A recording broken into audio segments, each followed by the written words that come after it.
pick it up. You make the mess, you have to pick it up. Every single bit of it. Hello, Cater Artists. Today we're learning all about cleanup. I've checked my roster and none of us are the trickster god Loki, so I think we can do it without the chaos. There are 2 ways to clean up your artwork depending on if it's wet or dry. No matter what you've made, our expectations are the same.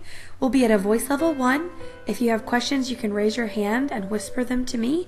We're going to be cleaning up, walking with our feet calmly, and we are going to be putting our materials back and then going back to our home tables. If your artwork is wet, or if your table is messy and needs to be wiped down, you'll be following these procedures. First, place your supplies back in the bin where they belong. Next, place the bins back in their correct spot in their center. Then, put any supplies that need to be washed into the sink. If you used a material that needs to be sealed, the teacher will help you do it. To clean your spot, simply move your paper to another area and wipe your table down with a wet rag or a paper towel. Now it's time to clean you.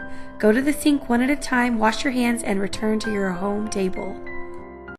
If you use materials that are dry and your table's not messy, you'll be following these procedures.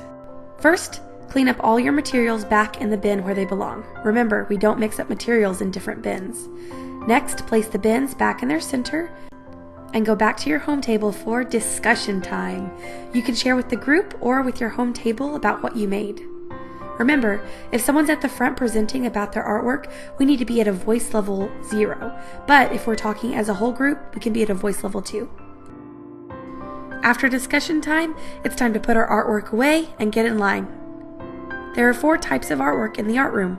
There are works in progress, gallery pieces, practice and play, and take-home pieces. Work in progress means you're not quite finished with it and you need some more time. That's great. There are bins with your teacher's name in the back of the room. Just place it inside the bin and I'll save it for you for next week. Any wet artwork has to stay in the art room. Please place it on the drying rack starting from the bottom. Gallery pieces are pieces that you want to be in the art show. If you haven't written your artist statement or taken a picture of it, then it's not quite ready to go. It can go in the bin as well, and we'll do that next week. If you were just scribbling or sketching or trying out a new material and you don't want to keep it, it shouldn't go in the garbage. The recycling bin is under the paper station. Just place it in there and I'll turn it into something super cool. If you made a gift or a piece of fan art or something you want to take home with you, make sure that it's in your hand at the end of class. Now you might be thinking to yourself, why does cleanup even have to be a big deal? I'll just throw these crowns in any box. Well, what if I went to your house, made a huge mess, and then left without helping clean? That would be crazy. Now imagine if I did that to you 6 times a day. That's what happens in the art room. It's crazy bananas at the end of the day, and Miss Ray is the one that has to clean everything up.